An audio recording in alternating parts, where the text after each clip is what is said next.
Good morning students. போட்டித் தேர்வு எழுதக்கூடிய அனைத்து மாணவர்களுக்கும் நீங்கள் விடாமுயற்சியோடு தொடர்ந்து முயற்சி செய்து இந்த தேர்வில் வெற்றி பெற எமது மையத்தின் சார்பாக மனமார்ந்த வாழ்த்துக்கள், நன்றிகள். ஃபர்ஸ்ட் இன்னைக்கு நம்ம பார்க்கக்கூடிய கிளாஸஸ் என்ன அப்படின்னா, 6th உள்ள தாவர உலகம், பயாலஜியில் தாவர உலகம், அதை பற்றி பார்க்க போகிறோம். இந்த லெசனுடைய மெயின் எய்ம் என்ன, what are the main content அப்படின்னு எடுத்துக்கிட்டோம்னா, தாவரங்களுடைய வகைகள், இந்த வேர்ல்ட்ல இருக்கக்கூடிய தாவரங்கள் நிலவாழ் தாவரமா, நீர்வாழ் தாவரமா, தாவரத்தோட வகைகள் மற்றும் தாவரங்களுடைய பாகங்கள் மற்றும் அவற்றின் செயல்பாடுகள். இப்போ வேர், தண்டு, இலை அப்படின்னு எடுத்துக்கிட்டோம்னா ஒவ்வொரு பாகத்தோடைய வேலைகள் என்ன, அதனுடைய பணிகள் என்ன, அதை பத்தி பார்க்க போறோம். நெக்ஸ்ட் விலங்குகள்லாம் என்ன, விலங்குகளுக்கும் மனிதர்களுக்கு இடையே தேவையான உணவை எப்படி நம்ம தாவரங்கள் தயாரிக்கிறது. இப்ப நம்ம உதாரணத்துக்கு நம்ம கீரைகள் சாப்பிட்றோம், இல்ல அரிசி சாதம் சாப்பிட்றோம் அப்படின்னா அந்த கீரைகள், அந்த ஸ்டார்ச், கீரைகள் இருக்கக்கூடிய ஸ்டார்ச்சோ இல்ல ரைஸ் இருக்கக்கூடிய ஸ்டார்ச்சோ எப்படி என்ன ப்ராசஸ் மூலமா உணவு எப்படி உற்பத்தி பண்றது, அதை பத்தி பார்க்க போறோம். ரெண்டாவது பல்வேறு வாழிடங்கள்.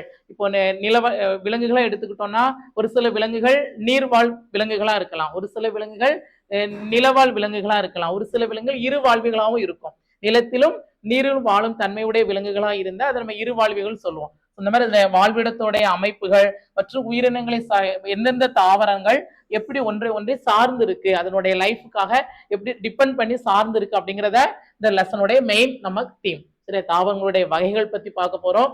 அப்புறம் இலைகளுடைய அமைப்பு, பணிகள், ஒவ்வொரு தாவரங்கள் இருக்கக்கூடிய பாகங்களுடைய அமைப்புகள் மற்றும் அதனுடைய பணிகள், விலங்குகள் எப்படி நமக்கு விலங்குகள் எப்படி உணவை தாவரங்கள், விலங்குகள் மற்றும் விலங்குகளுக்கும் மனிதர்களுக்கு தேவையான உணவை எப்படி தாவரங்கள் தயாரிக்கிறது, அதை பத்தி இப்ப நம்ம பார்க்கணும். சரி, ஃபர்ஸ்ட் தாவர உலகங்கள், தாவரத்தின் அமைப்பு மற்றும் செயல்பாடுகள். நம்ம ஃபர்ஸ்ட் பார்க்கக்கூடியது தாவரத்தினுடைய அமைப்பு மற்றும் அதனுடைய செயல்கள். இப்ப நம்மளுடைய ஒரு தாவரம் அப்படின்னு எடுத்துக்கிட்டோம்னா, நிலத்தின் மேல் வளரக்கூடிய பகுதி, நிலத்துக்கு பூமிக்கு கீழே வளரக்கூடிய பகுதி, ரெண்டு பகுதியை நம்ம பிரிக்கலாம். முதல் பகுதி என்னன்னு அப்படின்னு பாத்தீங்க அப்படின்னா, தாவரத்திற்கு நிலத்திற்கு மேல உள்ள பகுதி என்னெல்லாம் எடுத்துக்கிட்டீங்கன்னா இலை, தண்டு, வேர் மற்றும் மலர் ஆகிய முக்கியமான பாகங்களை கொண்டுள்ளது. ஒரு செடின்னு எடுத்துக்கிட்டோம்னா எல்லாம் இருக்கலாம், இலை இருக்கும், தண்டு இருக்கும், அப்புறம் மலர் இருக்கும். வேர் எங்க இருக்கும், பூமிக்கு கீழே இருக்கக்கூடிய பகுதி என்ன பகுதி, வேர் பகுதி அப்படின்னு நம்ம சொல்லுவோம். தாவரத்தினுடைய உடல் பாகங்கள்லாம் முக்கியமா 4 பாகங்கள். பூமிக்கு கீழே இருக்கக்கூடிய வேர் பகுதி, நிலத்திற்கு மேலே இருக்கக்கூடிய தண்டு, இலை மற்றும் இலைக்கு இடத்துல என்ன வரும், மலர்கள் வரும், மலர்கள்ல இருந்து கனிகள் வரும். ஃபர்ஸ்ட் பாருங்க, தாவரத்தினோட 2 முக்கியமான தொகுப்புகள் இருக்கு. வேர் தொகுப்புல 2 முக்கியமான தொகுப்புகள் இருக்கு, வேர் தொகுப்பு மற்றும் தண்டு தொகுப்பு. வேர் தொகுப்புனா என்ன அப்படின்னா, பூமிக்கு கீழே வளரக்கூடிய, இப்போ ஒரு விதை நம்ம விதை போட்டு தண்ணி ஊத்துறோம் அப்படின்னு எடுத்துக்கிட்டோம்னா, அது சூரிய ஒளி, ஆக்சிஜன் மூலமா என்ன பண்ணும், விதை முளைத்து முழு தாவரமா உருவாகிறது. அந்த உருவாகிறதுக்கு முதல்ல பூமியில எது உருவாகும், வேர் தொகுப்பு தான் உருவாகும். அந்த வேர் தொகுப்பை 2 வகையா பிரிக்கிறாங்க, ஆணிவேர் தொகுப்பு, சல்வேர் தொகுப்பு. அது மாதிரி நிலத்திற்கு மேலே வரக்கூடிய இந்த பாற்று இருக்கு பாத்தீங்களா, இந்த பாற்று, இந்த ரீஜன்ல இருந்து இந்த ரீஜன், இதுதான் தண்டு பகுதி அப்படின்னு சொல்லுவோம். அந்த பூமிக்கு மேல இருக்கக்கூடிய தண்டு தொகுப்புல என்னென்ன இருக்கு, அதை பத்தி நம்ம ஃபர்ஸ்ட் நம்ம பார்க்க போறோம். அப்ப தாவரங்களோட முக்கியமான 2 பாகங்கள் என்னெல்லாம் அப்படின்னா வேர் தொகுப்பு, தண்டு தொகுப்பு.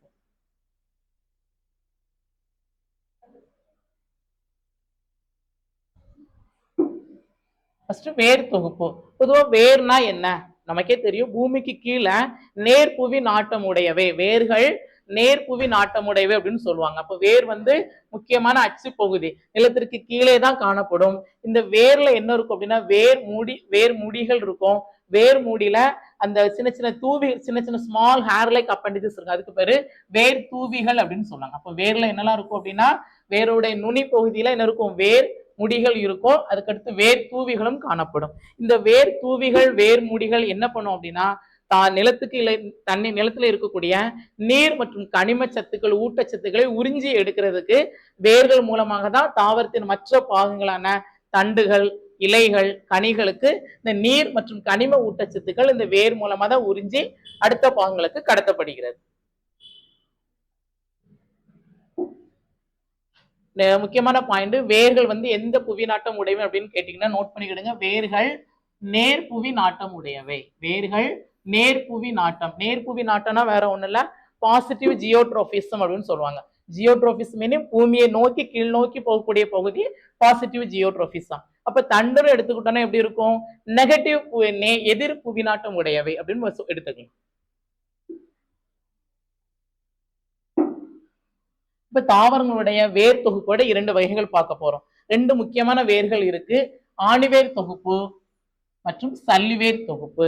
ஆணிவேர் தொகுப்புனா வேற ஒண்ணு இல்ல, விதை முளைச்சு நம்ம முளைக்க போடுறோம்லாம், விதை முளைக்கல இருந்து அதனுடைய முளைவேர்ல இருந்து செங்குத்தா நேரா கீழே வந்து வரக்கூடிய பகுதி தான் இந்த மாதிரி இருக்கும். அதோட ஸ்ட்ரக்சர் பாத்தீங்கன்னா நேரா விளை முளைக்கிற பகுதியில இருந்து நேரா கீழே வரக்கூடிய வேர் தொகுப்பு தான் ஆணிவேர் தொகுப்பு. அதுல முதல்ல வரக்கூடிய வேர் தொகுப்பு முதல்நிலை வேர் அப்படின்னு சொல்லுவாங்க. இரண்டாவது அதுல இருந்து பிரிஞ்சு வரக்கூடிய இந்த கிளை வேர்களை என்ன சொல்லுவாங்க அப்படின்னு பாத்தீங்க அப்படின்னா இரண்டாம் நிலை வேர்கள் அப்படின்னு சொல்லுவாங்க. அந்த இரண்டாம் நிலை வேர்கள் இருந்து வரக்கூடிய ஸ்மால் பிரான்சஸ் அப்படின்னு எடுத்துக்கிட்டோம்னா அது மூன்றாம் நிலை வேர்கள் சொல்லுவாங்க. அப்போ வேர் தொகுப்புல 2 வேர் தொகுப்பு இருக்கு, ஆணிவேர் தொகுப்பு, சல்லிவேர் தொகுப்பு. பெரும்பாலும் இந்த ஆணிவேர் தொகுப்பு எங்கெல்லாம் காணப்படும் அப்படின்னு பாத்தீங்கன்னா இருவித்திலை தாவரங்களில் காணப்படுகிறது. இருவித்திலை தாவரங்கள், உதாரணத்துக்கு நம்ம அவரை எடுத்துக்கலாம், இல்ல மா எடுத்துக்கலாம், இல்லைன்னா வேம்பு. எந்தெந்த சீட்ஸ்லாம் இரண்டா பிரியுதோ, ஒரு சீட்ஸ்ல இங்கிலீஷ்ல டைகாட்டிலியன் பிளான்ட்ஸ்னு சொல்லுவாங்க. அதான் இருவித்திலை தாவரங்கள் பொதுவாக காணப்படக்கூடிய வேர் தொகுப்பு ஆணிவேர் தொகுப்பு. அப்ப ஆணிவேர் தொகுப்பு வந்து இருவித்திலை தாவரங்கள்ல காணப்படும். அதுல வந்து முதல்நிலை வேர்கள், இரண்டாம் நிலை வேர்கள், மூன்றாம் நிலை வேர்கள் எல்லாம் காணப்படும். பெரும்பாலும் இது வந்து எங்க இருக்கு? முளை வேர்கள் வந்து தடித்த முதல்நிலை வேராக வளர்கிறது. இப்போ சீட்ஸ் விதை போட்டிருக்கோம்னா அதுல இருந்து சென்ட்ரல் அதனுடைய மெயின் பாயிண்ட்ல இருந்து வரக்கூடிய வேர் தான் என்ன சொல்றாங்க? ஆணிவேர் தொகுப்பு அப்படின்னு நம்ம சொல்றோம். சரியா? ரெண்டாவது இந்த ஆணிவேர் தொகுப்பு. அதுக்கடுத்து பார்த்தோம்னா சல்லிவேர் தொகுப்பு. ஆணிவேர் தொகுப்புக்கு அடுத்து என்னது அப்படின்னா சல்லிவேர் தொகுப்பு. பாருங்க, சல்லிவேர் தொகுப்புனா என்ன? முதல்நிலை வேர்கள் சிறிது காலத்துலதான் பிரசன்ட் ஆயிருக்கும். அதுக்கப்புறம் அது வந்து அழிந்து அது மாறி எதா மாறுது அப்படின்னா தண்டின் அடிப்பகுதியில இருந்து, அதாவது சீட்ஸ்க்கு அடுத்து தண்டுல இருந்து வேர்கள் உருவாக ஆரம்பிக்கும். அதுதான் தண்டின் அடிப்பகுதியிலிருந்து வேர்கள் கொத்தாக தோன்றி வளர்கிறது. கொத்தாகனா அப்படியே கிளஸ்டரா இருக்கும். ஒரு செடியை எடுத்து பார்த்தோம் அப்படின்னா வேர்கள் கொத்தா இருக்கும். இந்த இருக்குல்ல, இந்த மாதிரி டயக்ராம் இருக்கு பாத்தீங்களா? இந்த மாதிரி கிளஸ்டரா இருக்கக்கூடிய வேர்களை என்ன சொல்லுவாங்க? சல்லிவேர் தொகுப்பு. இது பெரும்பாலும் ஒருவித்திலை தாவரங்களில் காணப்படும். நெல், புல், மக்காச்சோளம் ஆகியன ஒருவித்திலை தாவரங்கள். இந்த சீட்ஸ் வந்து பிரிக்க முடியாது. அது வந்து சிங்கிள் காட்டிலிடனே, மோனோ காட்டிலிடனே பிளான்ட்ஸ் அப்படின்னு சொல்லுவாங்க. அப்ப தாவரங்களில் வேர் தொகுப்பு, ஆணிவேர் தொகுப்பு, சல்லிவேர் தொகுப்பு. ஆணிவேர் தொகுப்பு இருவித்திலை தாவரங்களிலும், சல்லிவேர் தொகுப்பு ஒருவித்திலை தாவரங்களில் காணப்படுகிறது. இதுக்கு உதாரணம் நெல், புல் மற்றும் சோளம். நெக்ஸ்ட் பாத்தீங்க அப்படின்னா இந்த வேருடைய பணிகள் என்ன? சரி சார், ஒரு தாவரத்துல வேர்கள் இருக்குன்னா முக்கியமான 3 முக்கியமான ஒரு பணிகளை செய்கிறது. ஒண்ணு வந்து தாவரத்தின் பூமியில் நிலைநிறுத்துகிறது. ஒரு பிளான்ட் வந்து பெர்மனண்டா ஒரு இடத்துல பிக்ஸ்டா இருக்கிறது எது பயன்படுது? வேர்கள் பயன்படுது. ரெண்டாவது நீர் மற்றும் கனிம ஊட்டச்சத்துக்களை உறிஞ்சி எடுக்கிறது. Observation of roots, nutrition and water. Last ஒன்று, ஒரு சில தாவரங்கள்ல கேரட், பீட்ரூட் எடுத்துக்கிட்டோம்னா நம்ம சாப்பிடக்கூடிய எடிபிள் போர்ஷன் வந்து அங்கதான் என்ன இருக்கு? தாவரத்தினுடைய வேர்கள்ல தான் உணவு சேமிக்கப்படுகிறது. சரியா? இப்ப வேரின் முக்கியமான பணிகள் நீர் மற்றும் கனிம ஊட்டச்சத்துக்களை உறிஞ்சுகிறது. அப்புறம் உணவை என்ன செய்கிறது? உணவை தங்களுடைய பாகங்களை தான் என்ன செய்கிறது? சேமித்து வைக்கிறது. வேரின் முக்கியமான பணிகள் 3 பணிகள். என்னென்ன பணிகள்? பூமியில் வேரை நிலைநிறுத்துகிறது. இரண்டாவது பாயிண்ட் நீர் மற்றும் கனிம சத்துக்களை உறிஞ்சி எடுக்கிறது. மூன்றாவது பாயிண்ட் வேர்கள் மூலமாக தான் தாவரங்கள் தயாரித்த உணவை அதில் சேமித்து வைக்கிறது. இப்ப கேரட், பீட்ரூட் பூமிக்கு அடியில வளரக்கூடிய காய்கறி வகைகள்.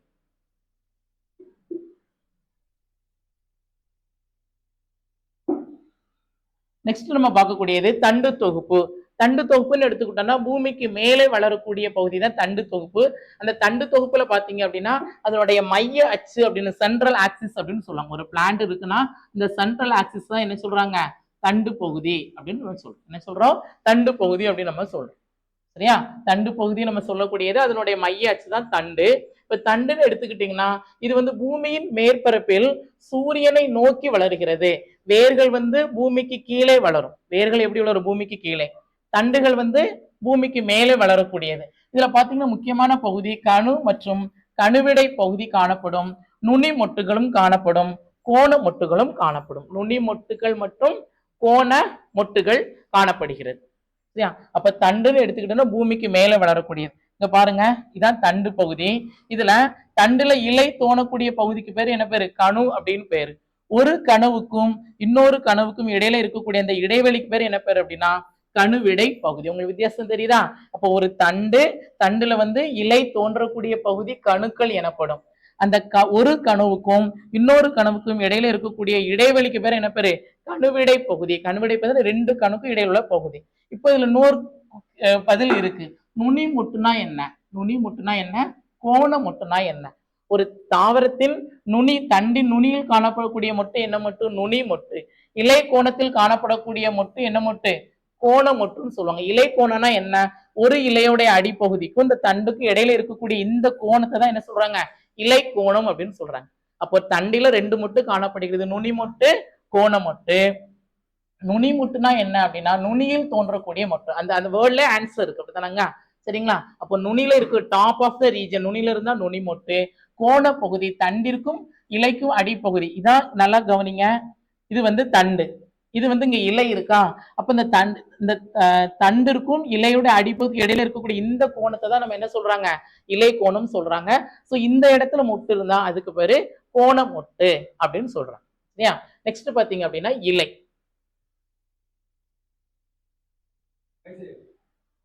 தண்டின் நம்ம பணிகள் பார்க்க போறோம். தண்டோடைய பணிகள் பார்க்க போறோம். வேர் பார்த்தோம், அதுக்கடுத்து தண்டின் பணிகள் என்ன அப்படின்னா மெதுவா தண்டுல என்ன இருக்கும்? கிளைகள் இருக்கும். அது மட்டும் இல்ல மலர்கள் மற்றும் கனிகள் ஆகியவற்றை என்ன செய்கிறது? அதுல தாங்குகிறது. சரியா? தண்டோட மெயின் வேலை அதுதான். அதுக்கடுத்து பாத்தீங்க அப்படின்னா தண்டோட பணிகள் அப்படின்னு பாத்தீங்க அப்படின்னா வேரினால் உறிஞ்சப்பட்ட நீர் கனிமங்களை தண்டின் வழியாக தான் தாவரத்தின் மற்ற பாகங்கள் கடத்தப்படுகிறது. இப்ப நம்ம ஒரு செடிக்கு நம்ம உரம் போடுறோம், தண்ணி ஊத்துறோம் அப்படின்னா வேர்கள் உறிஞ்சி தண்டு மூலமா தான் மற்ற பகுதிகளுக்கு அது வந்து என்ன செய்யும்? மற்ற பாகங்களுக்கு கடத்தப்படுகிறது. இலையில் மூலமா தயாரிக்கப்பட்ட உணவு தண்டின் வழியாகத்தான் அங்க என்னப்படுது? மற்ற பாகங்களுக்கு கடத்தப்படுகிறது. அப்போ அது ப்ரொடியூஸ் பண்ண ஸ்டார்ச், உதாரணத்துக்கு நம்ம போட்டோசிந்தசிஸ், ஒளி சேர்க்கை சொல்றோம். அந்த ஒளி சேர்க்கை மூலமா தயாரித்த உணவு எல்லாமே மற்ற பாகங்கள் கடத்தப்படுகிறது. ஒரு சில தாவரங்கள்ல உணவு தண்டில தான் உணவு வந்து சேமிக்கப்படுகிறது. உதாரணமாக என்ன இருது? கரும்பு. கரும்புல பாத்தீங்க அப்படின்னா உணவு வந்து எதுல சேமிக்கப்படுகிறது? உணவு வந்து தண்டுல தான் சேமிக்கணும். சாப்பிடக்கூடிய பகுதி கரும்பு நம்ம சாப்பிடுறோம்ல, அது தாவரத்தோட எந்த பகுதி அப்படின்னா தண்டு பகுதி தான். ஒரு சில தாவரங்கள்ல தண்டு பகுதியில உணவு சேமிக்கப்படுகிறது. நம்ம வேர்ல பார்த்தோம். வேர்ல பார்க்கும்போது கேரட், பீட்ரூட்ல உணவு சேமிக்கப்படுகிறது. அதே மாதிரி தண்டுன்னு எடுத்துக்கிட்டோம்னா உதாரணத்துக்கு கரும்புல வந்து அதனுடைய உணவு வந்து எங்கே சேமிக்கப்படுகிறது? தாவரங்களுடைய தண்டில் சேமிக்கப்படுகிறது. சரியா? சோ ஃபர்ஸ்ட் நம்ம இதுவரைக்கும் நம்ம பார்த்தது தாவரங்களுடைய வேர், தண்டு. மூணாவது பகுதி இலை பகுதி. இலை அப்படின்னு எடுத்துக்கலாம், நமக்கு எல்லாருக்கும் பேசிக்கா தெரியும். நம்ம கண்ணால பார்க்கக்கூடிய ஒரு கிரீன் கலர்ல, பச்சை கலர்ல இருக்கக்கூடிய முக்கியமான ஒரு பார்ட் வந்து இலை. எல்லாருக்கும் கிரீன் கலர் ரொம்ப பிடிக்கும். ஏன்னா அந்த அட்ராக்ஷன். கிரீன்ல என்ன காரணம்? அதுல வந்து ஒரு குளோரோஃபில் அப்படிங்கிற ஒரு கலர்டு பிக்மெண்ட்ஸ் இருக்கு. அந்த குளோரோஃபில் இருக்கிறனால தான் தாவரங்கள் என்ன செய்யுது? ஒளிச்சேர்க்கை மூலமா தனக்கு தேவையான உணவை தயாரிக்கிறது. அப்ப இலையில தாவரங்கள்ல முக்கியமான பகுதி என்ன பகுதி அப்படின்னா இலை. இலையோட முக்கியமான பணி என்ன அப்படின்னா ஒளிச்சேர்க்கை நடைபெறும். ஒளிச்சேர்க்கைக்கு தேவையான நிறமி, பசுங்கணிகம், இந்த குளோரோஃபில் தான் நமக்கு முக்கியமா தேவைப்படக்கூடிய நிறமி. இப்ப இலைன்னு எடுத்துக்கிட்டோம்னா இந்த இலையினுடைய பாகங்கள் பாருங்க, சென்டர்ல என்ன இருக்கும் அப்படின்னா ஒரு நரம்பு வந்து இருக்கும். அதாவது மைய நரம்பு அப்படின்னு சொல்லுவாங்க. அதுக்கப்புறம் விளிம்புன்னு சொல்லுவாங்க. விரும்ப அதனுடைய மார்ஜின் தான் என்ன சொல்றாங்க? இதுல விளிம்பு அப்படின்னு கொடுத்துருக்காங்க. இந்த மாதிரி இருக்கும்ல, ஒரு சில லீஃப் வந்து விளிம்பு இருக்கும். சரியா? அதுக்கப்புறம் இந்த தண்டு இருக்கு. தண்டுல இலை தோணக்கூடிய பகுதி கணு அப்படின்னு சொல்லுவோம். இந்த கணுவிடை பகுதினா என்ன? ஒரு இலைக்கும் இன்னொரு இலைக்கும் இடையில இருக்கக்கூடிய இலைவிடை பகுதி கணுவிடை பகுதி. இந்த இலையை தாங்கக்கூடிய காம்பு இலை காம்பு எனப்படும். இலை காம்புனா என்ன? தண்டையும் இலையும் இணைக்கக்கூடிய பகுதி இலை காம்பு. அப்ப இலை காம்பு, அப்புறம் என்னது? இலை காம்பு, அதுக்கடுத்து கணுவிடை பகுதி, அப்புறம் கோணம் மட்டும் நுனி மட்டும் ஆல்ரெடி நம்ம பார்த்துட்டோம். பாருங்க, தண்டு மற்றும் இலையை இணைக்கும் காம்பு பகுதி இலை காம்பு. ஒரு பிளான்ட் இருக்குன்னா அந்த தண்டு இருக்கு, தண்டுல இலையை ஜாயின் பண்ணக்கூடிய பகுதி என்ன காம்பு? இலை காம்பு அப்படின்னு நம்ம சொல்றோம். சரியா? அதுக்கப்புறம் மையில் சென்டர்ல இருக்கக்கூடிய நரம்புக்கு பேரு என்ன நரம்பு? மைய நரம்பு அப்படின்னு பேரு. அந்த மேல்புற பகுதிக்கு இலைத்தாள் அல்லது பரப்பு, அதாவது அந்த சர்ஃபேஸ் லேயர், அதாவது டாப் ஆஃப் த லேயர், அதுதான் இலை பரப்பு அப்படின்னு நம்ம சொல்லுவோம். சரியா? இந்த இலை பரப்புலதான் என்ன இருக்கும் அப்படின்னா இலை பரப்புலதான் அந்த நரம்பு இருக்கு. மைய நரம்புல இருந்து நிறைய கிளை நரம்புகள் என்ன செய்யும்? அப்படியே டிரான்ஸ்பர் ஆகி போயிட்டு. சரியா? இப்ப இலையினுடைய அடிப்பகுதிக்கு பேரு இலையடி பகுதின்னு பேரு. அதுல இருக்கக்கூடிய செல்கள் இலையடி செல்கள். என்ன செல்கள்மா? இலையடி செதில்கள் மட்டும் காணப்படும். சரியா? எப்போதுமே ஒரு ஒன்வேல முக்கியமா நோட் பண்ணிக்கிடுங்க. இலையில இருக்கக்கூடிய பசுமை நிறத்திற்கான பசுமை நிறத்துக்கு என்ன காரணம் அப்படின்னா பச்சை நிறமிகளான பச்சையம். பச்சையம்னா குளோரோஃபில், இங்கிலீஷ்ல குளோரோஃபில்னு படிச்சிருப்பீங்க. அது வந்து கிரீன் கலர்ல இருக்கக்கூடிய கலர்டு பிக்மெண்ட். இந்த பச்சையம் நிறமி இருக்கிறனாலதான் அங்க அங்க வந்து என்ன என்ன ப்ராசஸ் நடக்குது தாவரங்கள்ல? ஒளிச்சேர்க்கை நடைபெறுகிறது. இப்ப இலையின் பணிகள் 2-3 முக்கியமான பணிகள் நம்ம சுவாசிக்கிறோம். அதே மாதிரி தாவரங்களுக்கு சுவாசத்துக்கு ரெஸ்பிரேஷன். ஸோ டே டைம்ல ரெஸ்பிரேஷன் நடக்கும். சரி, அந்த நைட் டைம்ல நீராவி போக்கு நடக்கும். அது மாதிரி டே டைம்ல சுவாசித்தலுக்கு முக்கியமா எது தேவைப்படுது? இலை பயன்படுது. ஒளிச்சேர்க்கை மூலம் உணவை தயாரிக்கிறது. இந்த ப்ராசஸ் போட்டோசிந்தசிஸ் நம்ம பேசிக்கா படிச்சிருப்போம். ஒளிச்சேர்க்கை என்றால் என்ன அப்படின்னா தாவரங்கள் தமக்கு தேவையான உணவை தயாரிக்கக்கூடிய அந்த நிகழ்ச்சிக்கு பேரு ஒளிச்சேர்க்கை. அப்ப இலையின் முக்கியமான பணிகள் ஒளிச்சேர்க்கை, இரண்டாவது சுவாசித்தலுக்கு பயன்படுகிறது, மூன்றாவது இலைத்துளை வழியாக நீராவி போக்கு நடைபெறுகிறது. நீராவி போக்கு, இலைத்துளை, இது ஒரு ஒன்வெல்ல கேட்கலாம். அதாவது நீராவி போக்கு எதன் மூலம் நடைபெறுகிறது? இலைத்துளை வழியாக நடைபெறுகிறது. இல்ல தாவரங்களில் இலைத்துளை வழியாக நடைபெறும் நிகழ்ச்சி எதுன்னு கேட்டா நம்ம எது சூஸ் பண்ணிக்கிடணும்? நீராவி போக்கு நம்ம எடுத்துக்கலாம். நீராவி போக்குன்னா வேற ஒண்ணும் இல்ல. நம்ம ஒரு செடிக்கு ஒரு லிட்டர் தண்ணி ஊத்துறோம்னு வச்சுக்கிடுங்க. அவ்வளவு தண்ணியுமே பிளான்ட் அப்சர்வ் பண்ணுமா?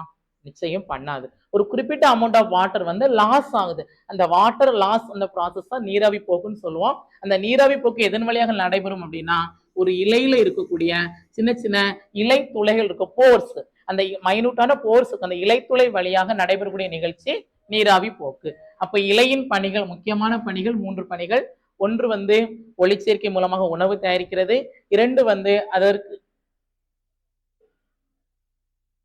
சுவாசித்தலுக்கு பயன்படுகிறது. 3 என்னன்னு பாத்தீங்க அப்படின்னா முக்கியமா இலைத்துளை வழியாக நடக்கக்கூடிய நீராவி போக்கு.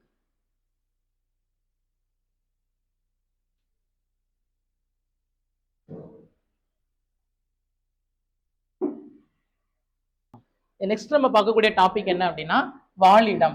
பொதுவாக வாழிடம்னா என்ன? நம்ம மனிதர்களை எடுத்துட்டு டக்குன்னு நம்ம சொல்லுவோம், நீங்க எந்த ஊருக்கு அப்படின்னு கேட்டால் நம்ம பாவூர் சித்திரம் இல்ல தென்காசி திருநெல்வேலின்னு சொல்லுவோம். அப்போ ஒரு குறிப்பிட்ட ஒரு ஸ்பீசிஸ், ஒரு இனங்கள் வந்து தன்னுடைய உணவுக்காகவும் தன்னுடைய தேவைக்காகவும் ஒரு குறிப்பிட்ட இடத்துல சர்வைவ் ஆகுறது.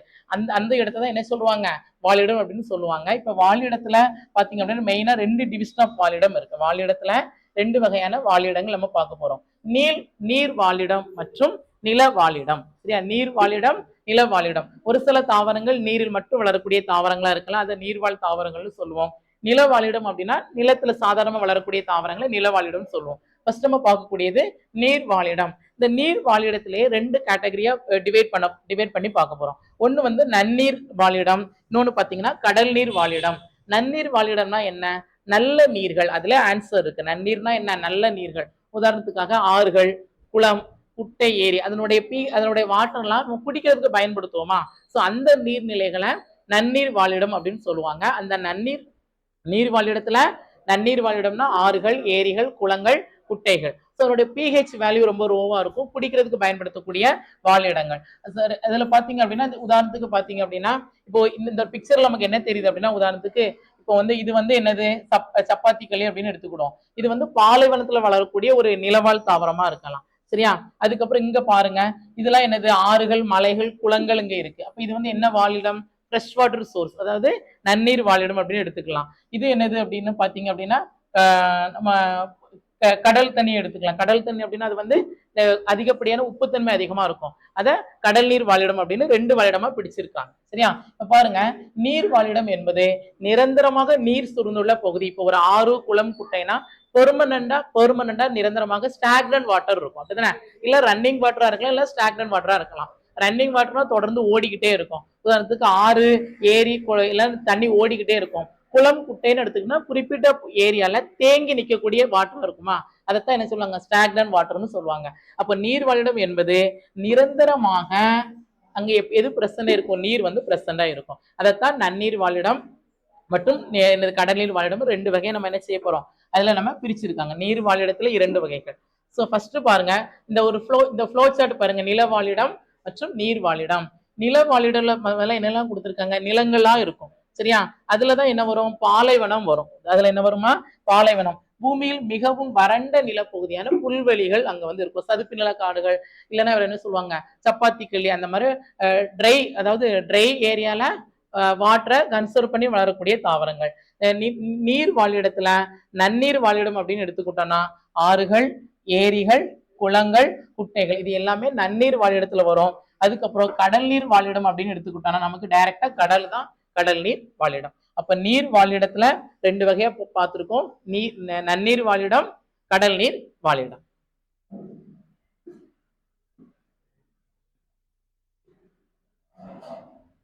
ஜெனரல் அதே சேம் டாபிக் தான், வேற ஒண்ணும் இல்ல. இந்த டயக்ராம் பாருங்க. நீர் வாழிடத்துல இங்க என்ன கொடுத்திருக்காங்க, தாமரை பூ வந்து இருக்கு. என்ன பூ இருக்கு, தாமரை பூ இருக்கு.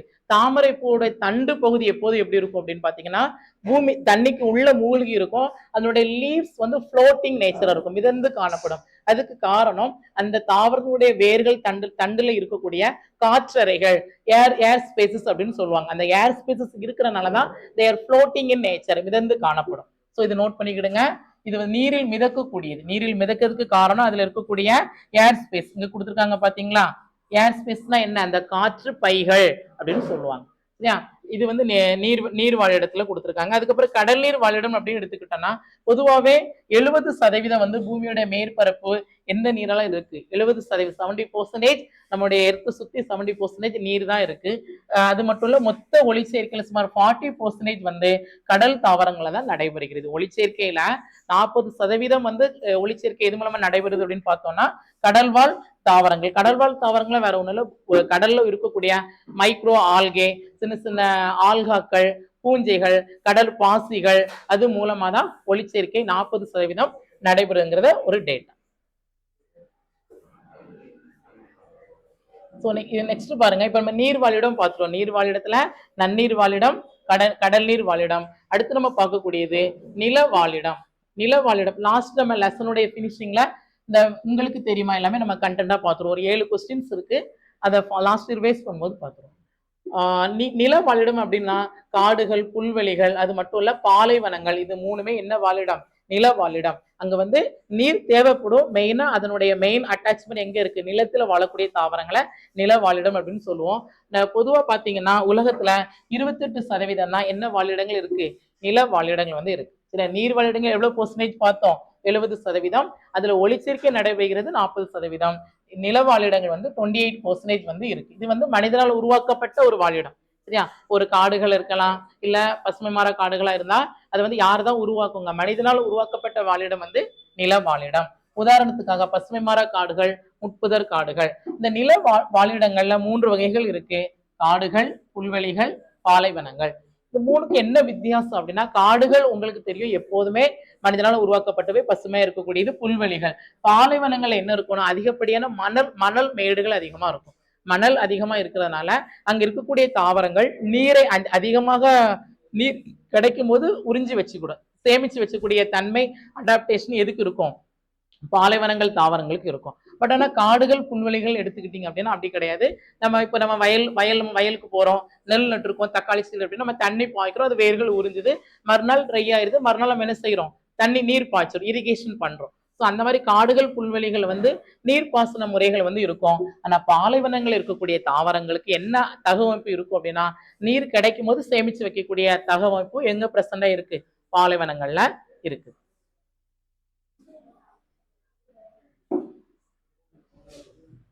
நெக்ஸ்ட் பாருங்க, இதுல காடுகள் அப்படின்னா அதிகப்படியான நம்ம மரங்கள் இருந்தாலும் நம்ம என்ன செய்வோம், காடுகள்னு சொல்லுவோம். மழை அளவு பாத்தீங்க அப்படின்னா 25 to 200 சென்டிமீட்டர், அதாவது ஒரு பெர் இயர், ஒரு ஆண்டுக்கு நம்ம மழைப்பொழிவு விகிதம் எடுத்துக்கிட்டீங்கன்னா 25% இருந்து 200% மழைப்பொழிவு நமக்கு காடுகள் மூலமா தான் நமக்கு என்ன கிடைக்கும், மழைப்பொழிவு வந்து கிடைக்கும். புல்வெளி அப்படின்னு எடுத்துக்கிட்டோம்னா உதாரணத்துக்காக இங்க பாருங்க, அதிகமான புற்கள் அதிகமாக, சிறியன முதல் உயரமான புற்கள் அதிகமாக காணப்படும், புல் வகைகள் அதிகமா இருக்கும். உதாரணமாக சவானா புல்வெளிகள். அப்புறம் பாலைவன வாழிடத்துல நம்ம ஏற்கனவே நம்ம ஆல்ரெடி சொன்ன பாயிண்ட் தான், பாலைவனத்துல வந்து அதனுடைய தகவமைப்பு எப்படி இருக்கும், நீரை எப்போது சேமித்து வைக்கக்கூடிய பகுதி வந்து இருக்கும். சராசரியான மழை பொழிவு 25% இருக்கும். சுமார் 20% நிலப்பரப்பு பூமியில எப்படி இருக்கு, பாலைவனமா தான் இருக்கு. சரியா, நம்ம டோட்டலா 20% நிலப்பரப்புல 20% என்ன நிலப்பரப்பு அப்படின்னா பாலைவன நிலப்பரப்பு நமக்கு காணப்படுகிறது.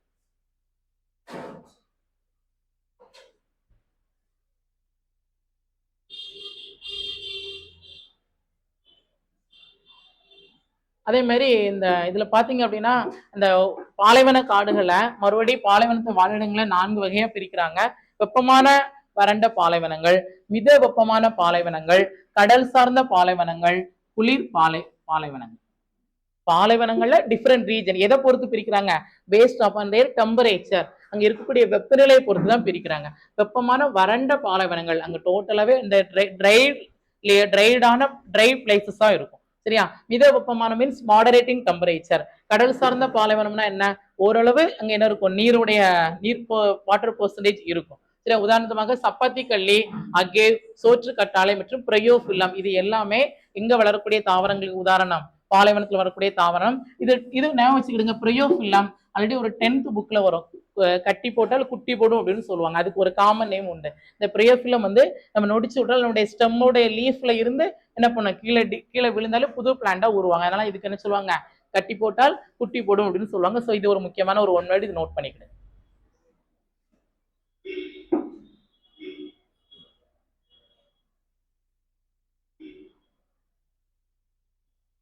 நெக்ஸ்ட் தாவரங்களின் தக அமைப்புகள் மற்றும் அதனுடைய மாற்றுருக்கள்.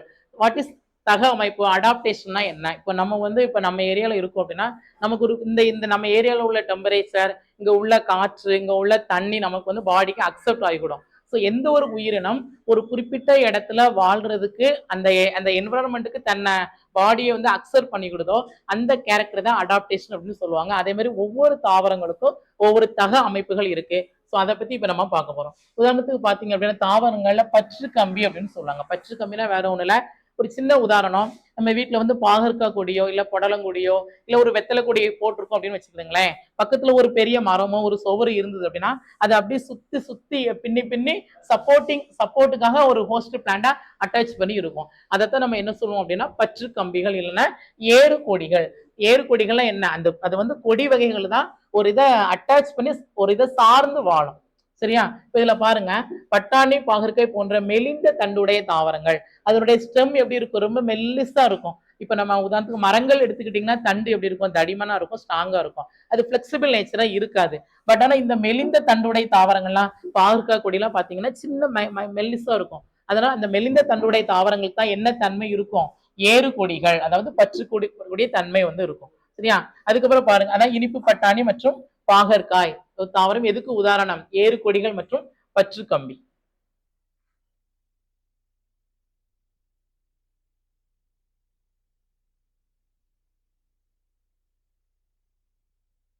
ரெண்டாவது பின்னு கொடி. பின்னு கொடி இந்த டயக்ராம் உங்களுக்கு எல்லாத்துக்கும் தெரிஞ்ச முக்கியமான ஒரு பூ. என்ன பூ? சங்குப்பூன்னு சொல்லுவாங்க. இந்த சங்குப்பூ பாருங்க, நீண்ட மெலிந்த தண்டுகள் மற்றும் அவை தானாகவே நேராக நிலைத்திருக்கும் தன்மை. அது வந்து நம்ம செடியில நம்ம கீழே கொடி வேற ஊன்னாலும் ஒரு குறிப்பிட்ட ஸ்டேஜுக்கு அப்புறம் அதனுடைய ஸ்டெம் எப்படி இருக்கும்? ஸ்ட்ரெயிட்டா நிற்கக்கூடிய தன்மை இருக்கும். அதை தானாகவே நேராக நிலைத்திருக்கும் தன்மை உடையவை. அவை ஆதாரத்தை பற்றி கொண்டு வளர்கிறது.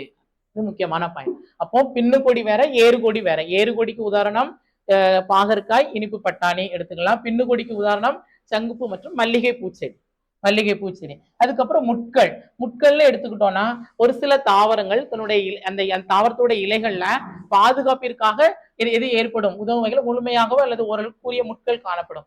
நம்ம பேசிக்கா எல்லாருக்கும் தெரிஞ்சது ரோஜாப்பு செடி எடுத்துக்கலாம். அந்த ஃப்ளவர் இருந்தாலும் அது அந்த பிளான்ட்டை மற்ற இதுவும் என்ன செய்யக்கூடாது? தாக்கக்கூடாதுங்கிறது அதனுடைய ப்ரொடெக்ஷன் நேச்சருக்காக தான் அங்க வந்து என்ன காணப்படுகிறது? கூறிய முட்கள். அப்போ முட்கள் இருக்கும்போது மற்ற அனிமலும் ஏதோ அது போய் கடிச்சு என்ன செய்யாது? இலைகளை சாப்பிடாது.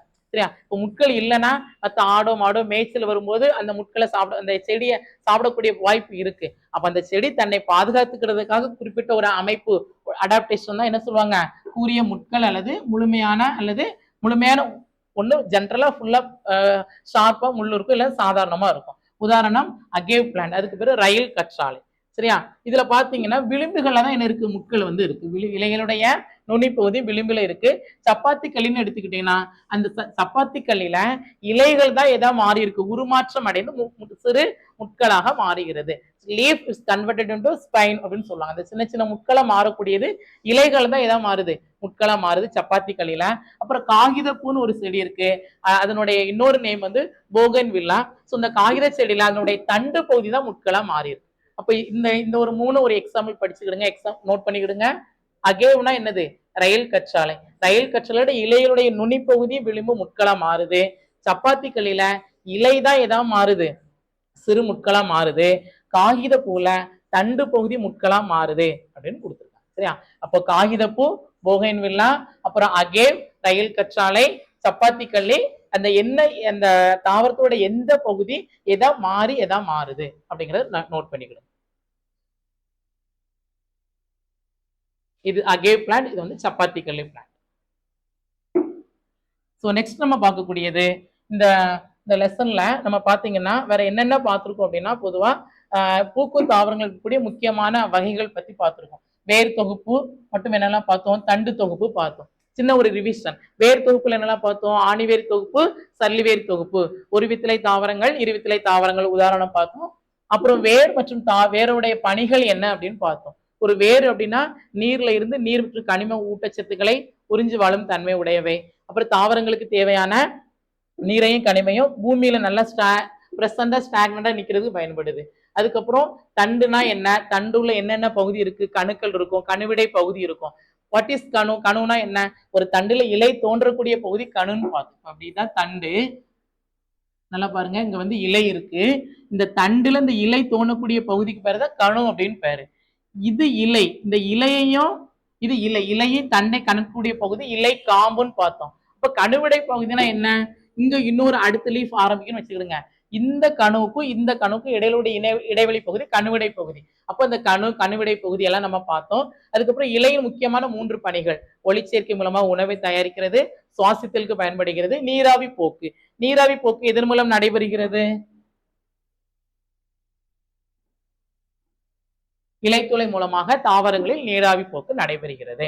அப்புறம் தாவரங்களுடைய வாழிடம், நில வாழிடம், நீர் வாழிடம். நீர் வாழிடத்துல என்னெல்லாம் பார்த்தோம், நன்னீர் வாழிடம், கடல் நீர் வாழிடம். நன்னீர் வாழிடத்துல ஆறுகள், ஏரிகள், குளங்கள், குட்டைகள் பார்த்தோம். சரி, பார்த்தோம். அதுக்கப்புறம் பற்று கம்பி, தாவரத்தோட தகு அமைப்புகள் என்ன, பற்று கம்பியா இருக்கும், பின்னு கொடியா இருக்கும் அப்படின்னு நம்ம பார்த்தோம். சரியா? ஸோ அடுத்து நம்ம பார்க்கக்கூடியது இந்த லெசனுடைய மேலும் உங்களுக்கு தெரியுமா, மேலும் அறிந்து கொள்வோன்னு ஒரு சில கண்டென்ட் இருக்கு. ஸோ இப்போ அது ஒரு 7 1 வேர்ட் இருக்கு, அதை நம்ம பார்த்துருவோம். ஃபர்ஸ்ட் பாத்தீங்க அப்படின்னா விக்டோரியா அப்படின்னு ஒரு பிளான்ட் இருக்கு. என்ன பிளான்ட், விக்டோரியாங்கிற பிளான்ட்ல அந்த இலைகளுடைய விட்டம் பாத்தீங்க அப்படின்னா 3 மீட்டர் விட்டம் உடையது. இந்த ஃபர்ஸ்ட் பேஜ்ல வரும்.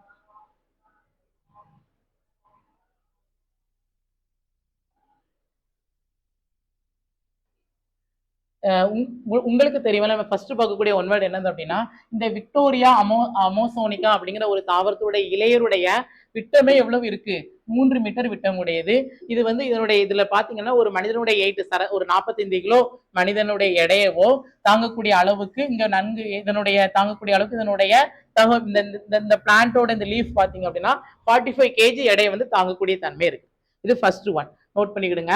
அடுத்து நம்ம பாத்தீங்க அப்படின்னா உலகில் மிக நீளமான நதி, 2 நதி இருக்கு. நீளமான நதி இருக்கு, உலகில் நீளமான நதி இருக்கு, இந்தியாவில் நீளமான நதி. உலகில் மிக நீளமான நதி அப்படின்னா நைல் நதி, 6650 கிலோமீட்டர்.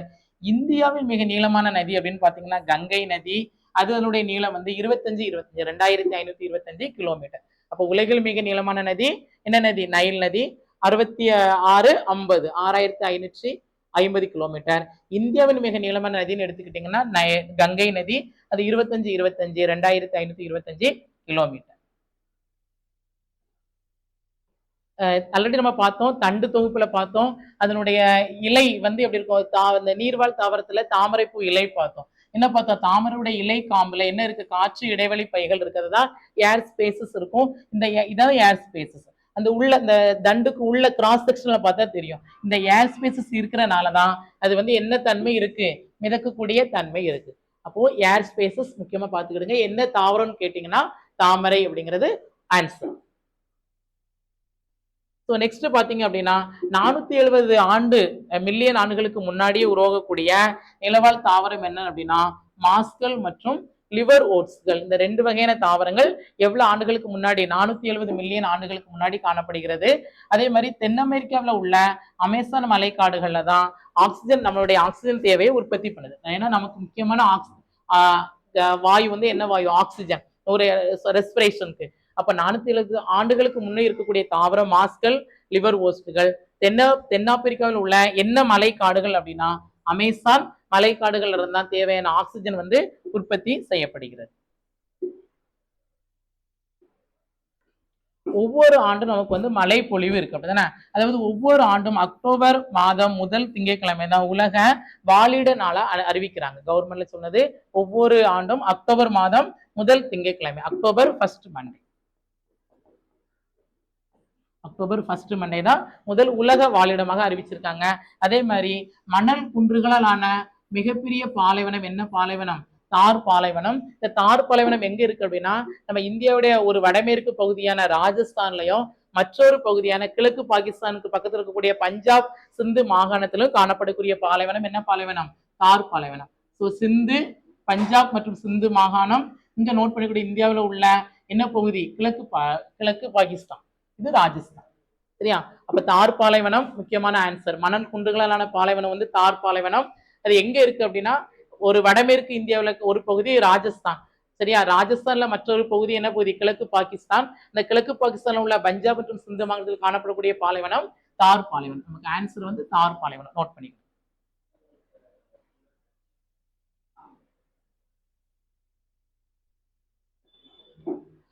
Last question. வளரும் பருவநிலையில் அதிகமா வளரக்கூடிய ஒரே ஒரு தாவரம் என்ன தாவரம்?